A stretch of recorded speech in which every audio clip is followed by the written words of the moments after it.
Black Maid hid her bruises from the Korean Mafia boss. He discovered it was her abusive ex. I didn't just hide a bruise. I hid a war zone. I thought the foundation I plastered onto my cheek was thick enough to fool the devil himself, but I forgot that devils recognize hell when they see it. I learned early on that nobody wants a broken thing cleaning their house, especially not the powerful men who lived in the skyrise tower. But Ryan wasn't just a bad boyfriend.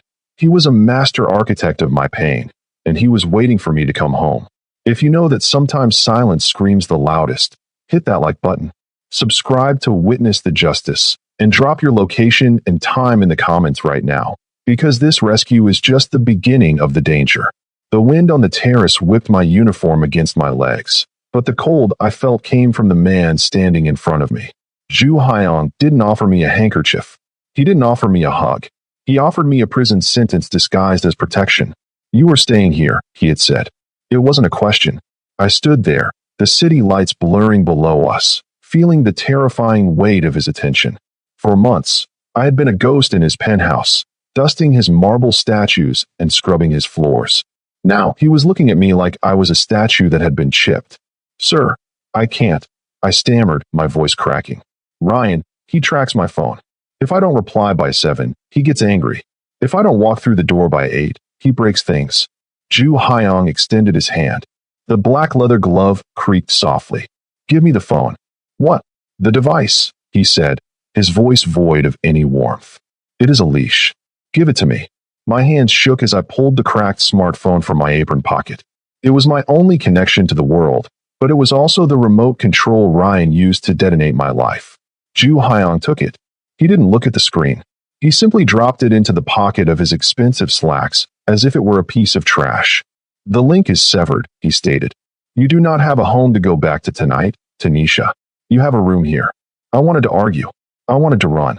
But the fear of Ryan was paralyzed by the overwhelming authority of this man. He turned and walked back into the glass living room, expecting me to follow. I did. I followed him like a stray dog that had no other choice. He led me past the staff quarters I knew well, down a hallway I had never cleaned. He opened a heavy oak door. Inside was a guest suite larger than my entire apartment. The bed was massive, the sheets white and crisp. It felt cold. It felt sterile. "You will sleep," he ordered, standing in the doorway. "Food will be sent up. Do not leave this wing." "Why are you doing this?" I whispered, clutching my arms.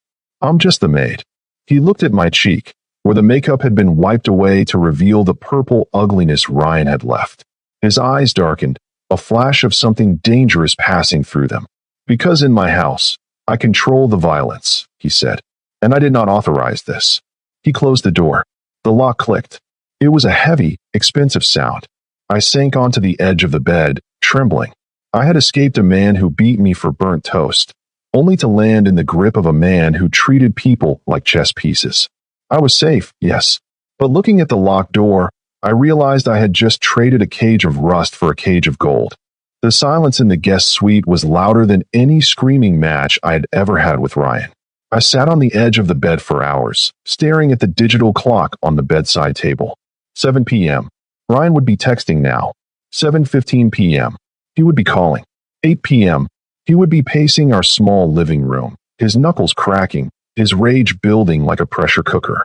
I flinched when a knock came at the door. It wasn't Ju Hyung. It was one of the security guards I usually saw by the elevator, a wide man with a scar running through his eyebrow.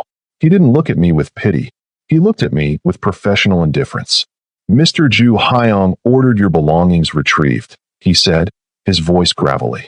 He stepped aside, and 2 other men carried in 4 large, sleek gray boxes. My breath hitched. "You went to my apartment?" "We secured the assets," the guard replied. Was anyone there?" I asked, my heart hammering against my ribs. I needed to know if Ryan had been there, if he had seen them, if he had fought. The guard paused. The apartment was occupied. The occupant was removed from the premises while we worked. He didn't explain what removed meant. He didn't have to. The way he adjusted his cufflinks told me enough. Ryan, the man who terrified me, was nothing to these people. He was an obstacle to be moved so they could pack my clothes. They left as quickly as they arrived, leaving me alone with the boxes. I walked over to them, my hands trembling. I opened the first one. Inside, my cheap clothes were folded with military precision. My worn-out sneakers were wrapped in plastic. My nursing textbooks were stacked neatly in the corner. The scent hit me then, the smell of stale cigarettes and cheap air freshener. It was the smell of the apartment, the smell of fear. But here, in this air-conditioned, sanitized penthouse, the smell felt foreign. It felt like a disease I had brought into a sterile lab. I dug through the box, looking for my hidden cash stash. It was there, but as I pulled out my old hoodie, a piece of paper fluttered to the floor. I froze. It wasn't a piece of paper I had packed. It was a page torn from a notepad, shoved hastily into the hood of the sweatshirt. The handwriting was jagged, angry. I knew that scrawl. I picked it up, my blood turning to ice. You think you can hide in the sky? Gravity works on everyone. Tanisha, I'm coming up. I covered my mouth to stifle a sob. Ryan knew. The guards hadn't scared him off. They had just led him right to me. Pause right there. If you were Tanisha, finding that note in a mafia boss's house, would you run to protect him or stay and trust him? Comment, run, or stay below. I looked at the heavy door. Ju Hyong thought he had solved a problem. He didn't realize he had just invited a monster to his doorstep. And looking at that note, I knew one thing for certain. The silence wasn't peace. It was just the deep breath before the scream. I couldn't just sit there. Idleness was dangerous because it gave my brain too much time to replay the note Ryan had left. The guest suite was beautiful, but it felt like a waiting room for a disaster I couldn't stop. I needed to move. I needed to be useful. That was how I survived Ryan, by being useful. If I was cleaning, I wasn't a target. I found a bucket and a rag in the utility closet. My old uniform was in the wash, so I was wearing a pair of gray sweatpants and a t-shirt the security team had provided. They were too big, hanging off my frame, making me feel small. I went to the hallway, dropped to my knees, and started scrubbing a floor that was already spotless. The rhythm was soothing. Scrub, wipe, repeat. I was so focused on the friction that I didn't hear him approach. What are you doing? Ju Hyung's voice was like a physical weight dropping onto my shoulders. I scrambled up, clutching the wet rag, water dripping onto the marble. I'm earning my keep, sir. I can't just take your charity. He didn't look at my face. He looked at my arm. In my haste to scrub, the oversized sleeve of the t-shirt had slid up past my elbow. It exposed the yellow and green marks shaped like fingers, souvenirs from when Ryan had grabbed me 3 days ago to stop me from leaving the apartment. I quickly yanked the sleeve down, shame burning my neck. I'm sorry. I'll cover it. Ju Hyung took a step closer. He reached out and took the wet rag from my hand. He didn't throw it. He placed it gently on the side table. You do not work in this house anymore, Tanisha. Then what am I? I whispered. If I don't work, I have no value. He stared at me, his dark eyes unreadable, stripping away my defenses without touching me. Your value is not determined by how well you erase dirt. He turned and walked toward the kitchen. Come.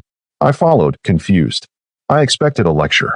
Instead, I watched as the most dangerous man in the city rolled up his sleeves, washed his hands, and began to chop vegetables. His movements were terrifyingly precise. The knife hit the board in a rapid, rhythmic staccato. He wasn't doing this to be domestic. He was doing this because he controlled everything in his environment, including what I ate. He slid a plate across the island counter toward me. Eat, he commanded, and let the bruises heal. That is your only job. The next morning, the penthouse wasn't a sanctuary. It was a war room. I woke up thirsty and tried to slip into the kitchen unnoticed, but the open plan layout made hiding impossible. The living area was filled with smoke and men. 5 of them sat around the low-glass coffee table, their suits sharp, their faces hard. They were speaking in low, rapid Korean, but the tension was universal. I froze, clutching my water glass. I was an intruder in a shark tank. Ju Hyung sat at the head of the table. He looked relaxed, almost bored, but his eyes were scanning every micro-expression in the room. When I stepped into the light, the conversation stopped abruptly. One of the men, a heavy-set guy with a gold watch that cost more than my life, turned to look at me. His gaze raked over my casual clothes, landing on my face where the bruise was still visible. He smirked, turning back to Ju Hyung. I didn't know you were running a shelter for broken things, Ju Hyung. Is this why the shipment is delayed? You're too busy playing nurse to the help. The room went deadly silent. I felt the blood drain from my face. I gripped the glass so hard I thought it would shatter. I turned to retreat, to run back to my room and lock the door, but Ju Hyung's voice stopped me. Stay. It wasn't shouted. It was spoken with a terrifying calm. Ju Hyung stood up. He didn't look at me. He looked directly at the man who had spoken. He walked around the table, his footsteps silent on the rug. He stopped behind the man's chair. This meeting is over, Ju Hyung said. The man laughed nervously. Over? We haven't signed the territory agreement. You need this deal. I needed a partner, Ju Hyung corrected, his hand resting on the back of the man's chair. But you have insulted a guest in my home, and that shows a lack of discipline I cannot tolerate. She's a maid, the man sputtered, standing up. You're throwing away millions for a maid? Get out, Ju Hyung said, before I decide to take more than just the deal off the table. The threat hung heavy in the air. The men scrambled to collect their papers, shooting confused glances at me. The offender glared, but he left. When the elevator doors closed, the silence returned. Ju Hyung didn't look at me for gratitude. He just picked up his glass of whiskey, walked to the window, and took a drink. He had just burned a fortune to defend my dignity, and he didn't even ask for a thank you. The adrenaline that had sustained me for 48 hours finally vanished, leaving a cold, hollow space where my courage used to be. My body realized it was safe before my mind did, and that disconnect was terrifying. I went to bed early, the luxury of the high thread count sheets feeling alien against my skin. I closed my eyes, hoping for oblivion. Instead, I got Ryan. The nightmare was always the same. I was back in the apartment, fumbling with the lock, my keys slipping through sweaty fingers. I could hear his heavy boots coming up the stairs, slower this time, deliberate. The door would jam, and just as the handle turned from the other side, the wood would splinter inward. I woke up screaming. It wasn't a whimper. It was a full-throated cry of pure terror that ripped through the silence of the penthouse. I sat up, gasping for air, clutching the duvet to my chest, my heart hammering like a trapped bird. The room was dark, but the door burst open with a violence that made me flinch. Ju Hyung stood there. He was silhouetted against the hallway light, a gun raised in his right hand. He swept the room in a single, fluid motion, the barrel tracking for a threat that didn't exist. He was lethal, focused, and ready to kill whatever had made me scream. When he saw the empty room, the gun lowered slightly. He looked at me, sweating, shaking, eyes wide with panic. He didn't say everything was okay. He didn't offer empty platitudes. He understood instantly that the attacker was in my head. He holstered the weapon at the small of his back and walked into the room. I expected him to leave now that the danger was gone. But he didn't. He pulled the heavy velvet armchair from the corner, dragged it to the foot of my bed, and sat down. Sleep, he said into the dark. I will watch. He didn't touch me. He didn't try to fix me. He just sat there, a silent sentinel in the shadows, guarding me from my own memories. For the first time in 2 years, I closed my eyes and didn't see Ryan. I saw the outline of a man who would burn the world down just to let me rest. If you think he's catching feelings, you are wrong. He is catching a war. Hit that subscribe button right now because in the next chapter, a woman from his past arrives to prove that I am the mistake that will get him killed. The peace I found in the dark vanished the moment the sun came up. I woke up alone. The chair at the foot of my bed was empty, returned to its corner. It felt like a fever dream, except for the lingering scent of sandalwood and gun oil that hung in the air. I wanted to believe I belonged here, but the elevator doors opened an hour later to remind me that I didn't. I was in the kitchen, awkwardly drinking coffee, when she walked in. She didn't look like a threat. She looked like a magazine cover. She was Korean, tall, and dressed in a cream-colored power suit that cost more than my entire life's earnings.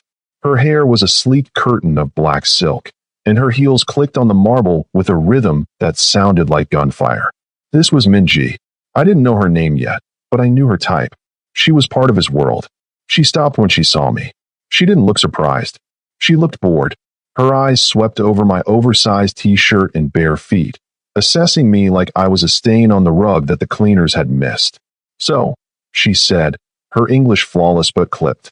You are the stray. I set my mug down, my hand trembling slightly. I'm Tanisha. I didn't ask for a name, she replied, walking past me to the fridge as if I were invisible. She grabbed a bottle of sparkling water. Names imply importance. You are a complication. Mr. Ju Hyong invited me to stay, I said, trying to summon the courage I had felt the night before. Minji turned, leaning against the counter. Her smile was sharp, devoid of humor. Ju Hyong collects things. Rare art, vintage wines, and apparently, broken women with baggage. She took a sip, her eyes locking onto mine. Do you know what happens to men in his position when they get distracted? They get sloppy, and then they get dead. The words hit me like a physical slap. It was my deepest fear voiced aloud. I'm not a distraction, I whispered.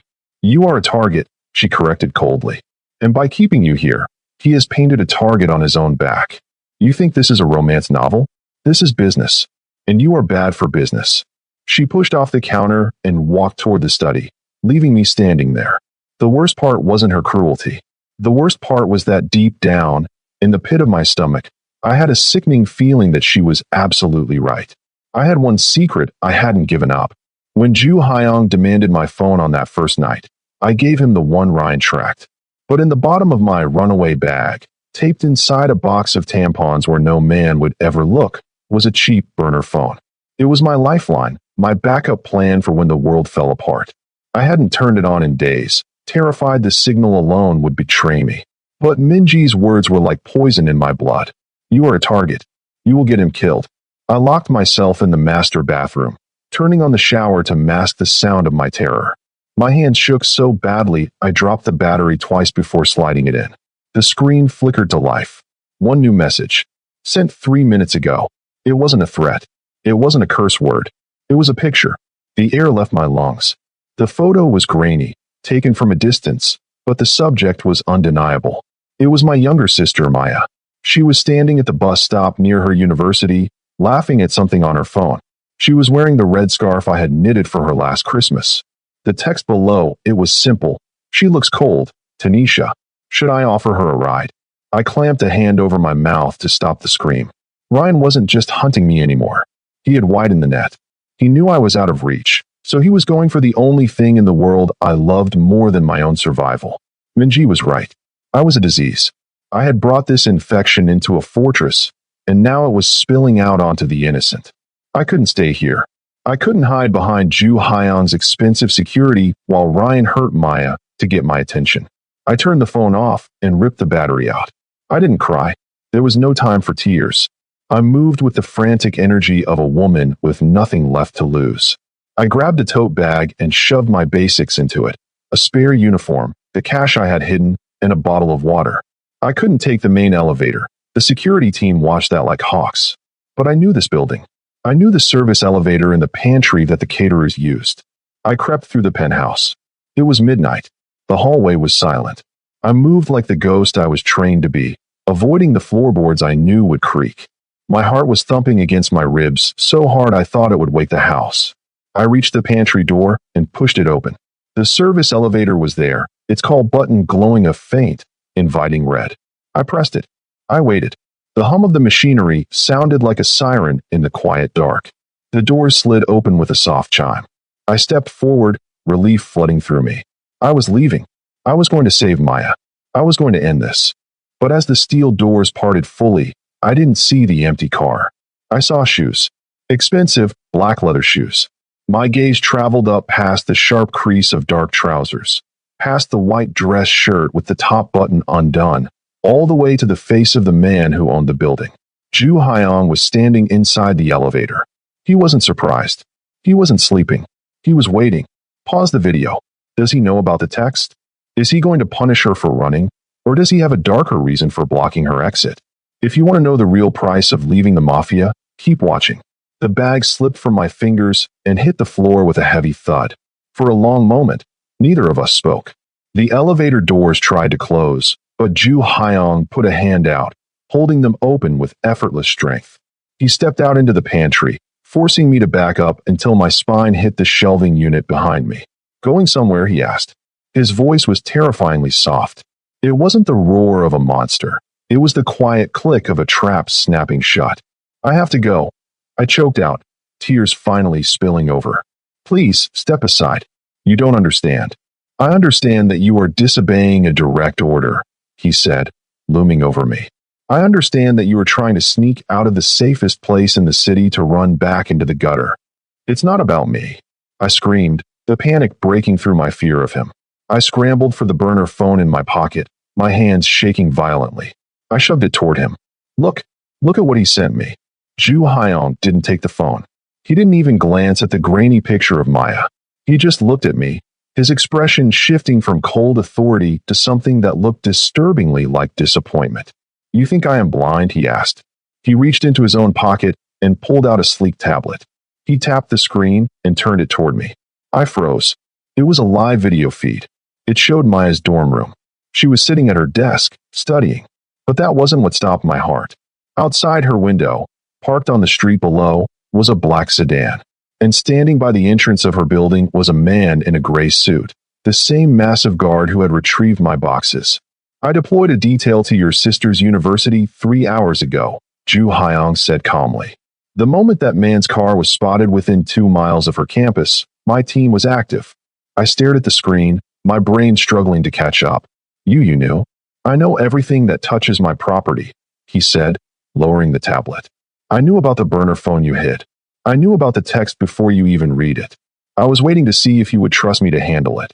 He stepped closer, invading my space, consuming the air in the room. He reached out and wiped a tear from my chin with his thumb. You failed the test, Tanisha. You tried to run instead of coming to me. I wanted to protect her. I whispered, shame washing over me. You cannot protect anyone, he stated, his voice dropping to a rumble. You are the one who needs protection. Ryan is not hunting you anymore. He is hunting us. And you almost walked right out those doors and handed yourself to him. He leaned down, his face inches from mine. Never try to leave me again. I had spent 2 years trying to be invisible, wearing uniforms that blended into the beige walls. But that night, Ju Hyung decided invisibility was no longer an option. He didn't ask me to get dressed. He had a team of stylists descend on the guest suite like a swarm of silent locusts. When they were finished, the woman in the mirror was a stranger. She wore emerald silk that clung to her curves like a second skin, and her hair was swept up to reveal the diamond necklace cold against her throat.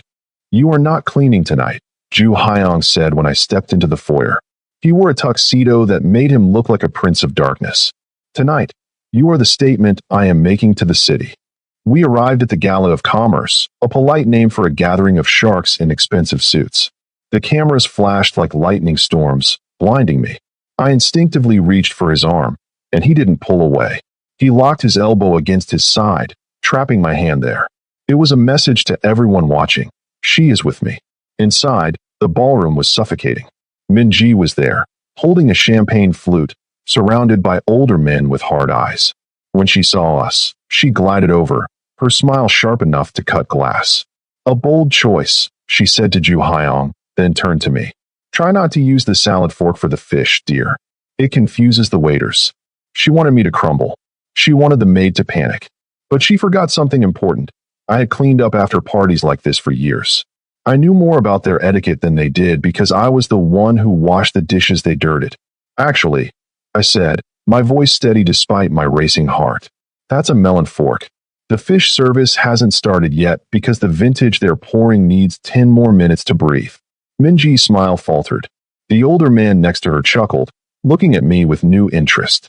Ju Hyung didn't smile, but I felt his arm tighten against mine. It was a pulse of approval. For an hour, I wasn't the victim. I was the consort of the most powerful man in the room. But while I was sipping sparkling water and pretending to be safe, the signal was traveling. Miles away, in a dingy motel room that smelled of stale beer, a television flickered. Ryan was sitting on the edge of the mattress, a bottle in his hand. He wasn't looking for me anymore. He had given up on finding me at friends' houses. But then, the news cut to the red carpet footage. He saw the flash of emerald green. He saw the face he had bruised just a week ago, now flawless and laughing at the side of a king. He stood up, the bottle smashing onto the floor. He didn't scream. He walked to the mirror and smiled. It was the smile of a man who just realized he held the winning lottery ticket. I wasn't just his ex-girlfriend anymore. I was the weakness of a god. And he knew exactly how to sell that information to the highest bidder. The betrayal didn't happen with a gunshot. It happened with a handshake. Ryan didn't go to the police. He knew they wouldn't care. Instead, He went to the Dragon Club, a place everyone in the neighborhood knew to avoid. He walked right up to the heavy steel doors and told the bouncer he had something the boss, a man named Mr. Kong, would want to buy. Inside the smoky back room, Mr. Kong laughed when Ryan sat down. "You waste my time, boy. You are a nobody." "I'm a nobody who knows the floor plan of Ju Hyung's penthouse," Ryan said, slamming his hand on the table. Mr. Kong stopped laughing. "The penthouse is a fortress. No one knows the layout except his security. And his maid," Ryan countered. He pulled out his phone. He didn't have spy documents. He had something worse. He had my old complaints. For 2 years, I had texted Ryan about my date event. I had sent messages like, "The service elevator in the pantry is so slow, and the motion sensors in the east hallway are broken again, so I have to vacuum in the dark." I thought I was just complaining about my job. I didn't realize I was drawing a map for an invasion. Ryan scrolled through the texts, reading them aloud. "She cleans the panic room on Thursdays. She told me the ventilation shaft runs behind the master closet. She told me the code to the staff entrance because she kept forgetting it." Mr. Kong leaned forward, his eyes gleaming with greed. This wasn't just information. This was a key to the city. And the girl? Does she matter to him? He took her to the gala. Ryan spat, the jealousy making his voice ugly. He stood in front of cameras with her. "She isn't just the help. She's his soft spot." Mr. Kong smiled. "A soft spot is a fatal wound waiting to happen." Back at the penthouse, the air changed.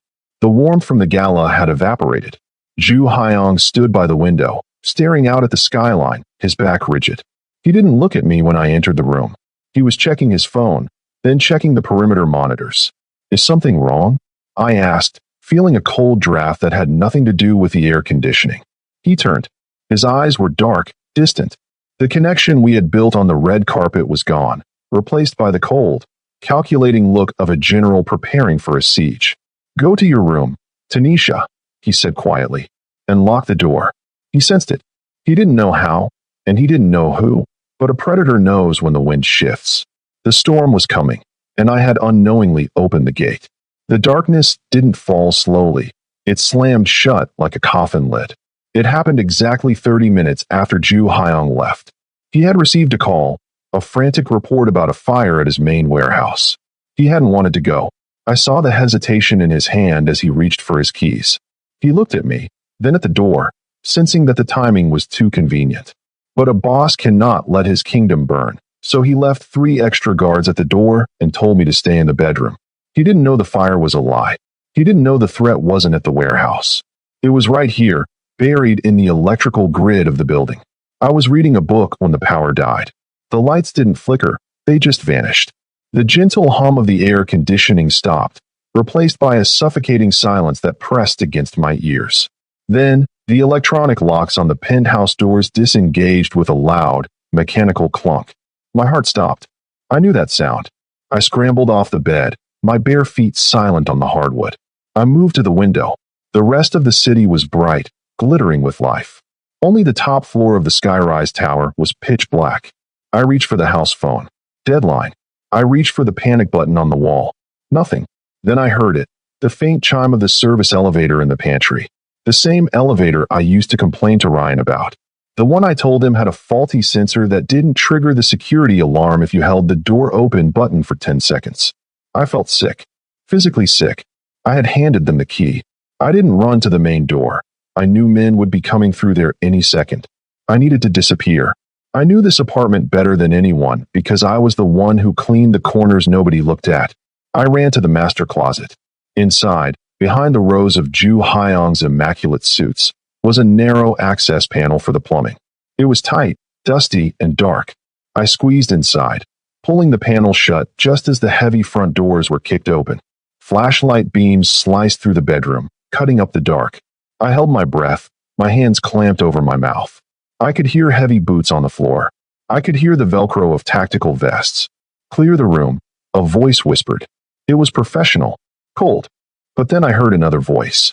A voice that made my blood freeze in my veins. It was high-pitched, excited, and erratic. "She's here," Ryan said, his voice echoing in the empty suite. "I can smell her cheap perfume. Find her. Mr. Kong said I get to keep her if we find the safe first." I squeezed my eyes shut. I wasn't Tanisha the nursing student anymore. I wasn't the maid. I was prey, hiding in the walls, listening to the man I once loved hunting me down like an animal. I held my breath until my lungs burned, listening to them tear the room apart. They weren't looking for a person, they were looking for a prize. I heard glass shattering as they knocked over Ju Hyung's cologne bottles. I heard the mattress being flipped. They were destroying the sanctuary I had started to call home. She's not in here, one of the mercenaries grunted.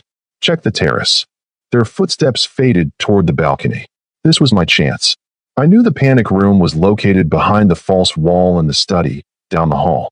If I could make it there, I would be safe inside a steel box that even explosives couldn't open. I pushed the access panel open and crawled out. The air was thick with dust. I stayed low, crawling on my hands and knees across the carpet, moving toward the hallway. I reached the doorframe and peeked out. The corridor was empty. I stood up and sprinted. My bare feet slapped against the marble. I made it to the study door. I was 5 steps away from the bookshelf that hid the panel. Gotcha! A hand shot out from the shadows of the living room, grabbing my hair. I screamed as I was yanked backward, my feet leaving the ground. I slammed into a hard chest, the smell of stale beer and sweat filling my nose. Ryan. He spun me around, shoving me against the heavy oak desk. He looked wild. His eyes were bloodshot, his grin manic.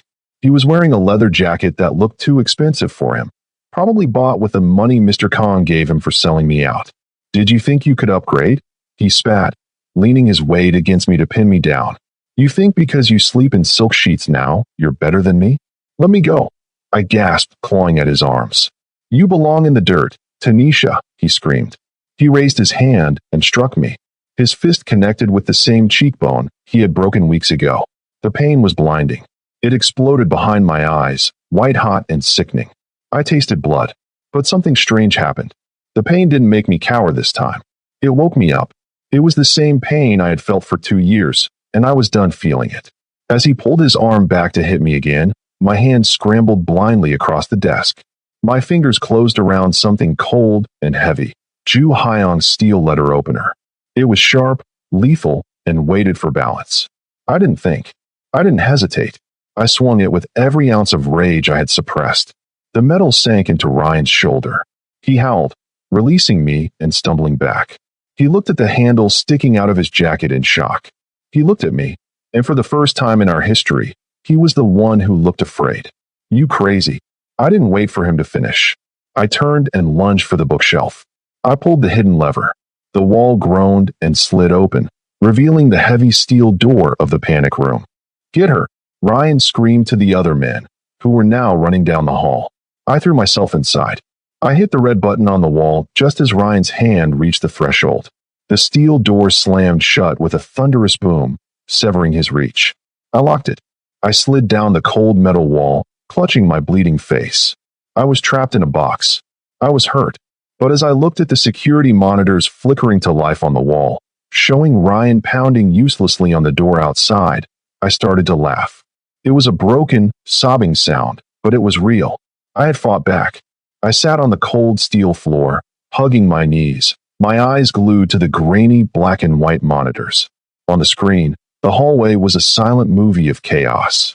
Ryan was shouting at the wall, kicking the reinforced door until he was limping. Behind him, the 3 mercenaries were tearing paintings off the walls, looking for a safe that didn't exist. They were angry. They were sloppy. They thought they had won. Then, the world outside the box exploded. It wasn't a sound I heard through the thick steel. It was a vibration that rattled my teeth. On the monitor, the heavy double doors at the end of the hallway didn't just open. They disintegrated. Wood and metal sprayed inward like shrapnel. Through the smoke, a shadow emerged. Ju Hyung didn't run. He walked. He moved with a terrifying, fluid grace that made the mercenaries look like clumsy children. He held a handgun in his right hand, keeping it low. The first mercenary raised his rifle, but he was too slow. Ju Hyung fired once. The man dropped. It was clinical. It was efficient. It was the work of a man who had done this 1,000 times. The second mercenary charged. Ju Hyung didn't fire again. He holstered the gun in a blur of motion and stepped inside the man's guard. I watched, breathless, as he grabbed the man's tactical vest, used the man's own momentum to spin him, and drove him face first into the marble wall. The mercenary slumped to the floor and didn't move. The third man ran. He dropped his weapon and scrambled toward the shattered entrance. Zhu Haiyang didn't chase him. He just watched him go, knowing his security team downstairs would handle the rest. That left Ryan. Ryan froze. He was standing by the panic room door, the letter opener still sticking out of his shoulder. He turned slowly to face the man he had stolen from. On the small screen, I saw Ryan's face crumble. The arrogance vanished, replaced by the primal fear of a prey animal realizing it is trapped in a cage with a tiger. Zhu Haiyang stopped 10 feet away. He looked at the wreckage of his home. Then he looked at Ryan. He didn't yell. He didn't ask questions. He just started walking forward, closing the distance. Ryan pulled a knife from his belt, a pathetic, shaky gesture. "Stay back," he screamed. Though I couldn't hear the words, I could read his lips. "I'll kill her. I know the codes." Zhu Haiyang stopped. He looked at the panic room camera. He looked right at me. His eyes were burning with a cold, blue fire. He knew I was watching. He knew I was safe. And he knew exactly what needed to happen next to ensure I never felt fear again. Pause right here. This is the moment. The gun is holstered. The guards are gone. It is just the king and the rat. If you believe that a man who hurts women deserves exactly what is coming to him, hit subscribe. We are about to witness the price of admission. Zhu Haiyang reached up and slowly unbuttoned his suit jacket. He took it off and dropped it on the floor. Then, with agonizing slowness, he pulled off his black leather gloves, finger by finger. He dropped them on top of the jacket. He rolled up his white sleeves, revealing forearms corded with muscle. He wasn't going to shoot Ryan. A bullet was too quick. A bullet was too impersonal. He raised his bare hands, curled them into fists, and signaled for Ryan to come. Ryan lunged, screaming. Zhu Haiyang caught his wrist midair. He twisted it until I saw the bone snap on the screen. Ryan fell to his knees, his mouth open in a silent scream of agony. Zhu Haiyang didn't let go. He pulled Ryan back up to his feet, looked him dead in the eye, and delivered the first punch. It was a punishment. It was a sentence. And he was just getting started. The violence on the screen was hard to watch, but I couldn't look away. It wasn't a fight. It was an execution. Zhu Haiyang took apart Ryan's ego, then his courage, and finally his body.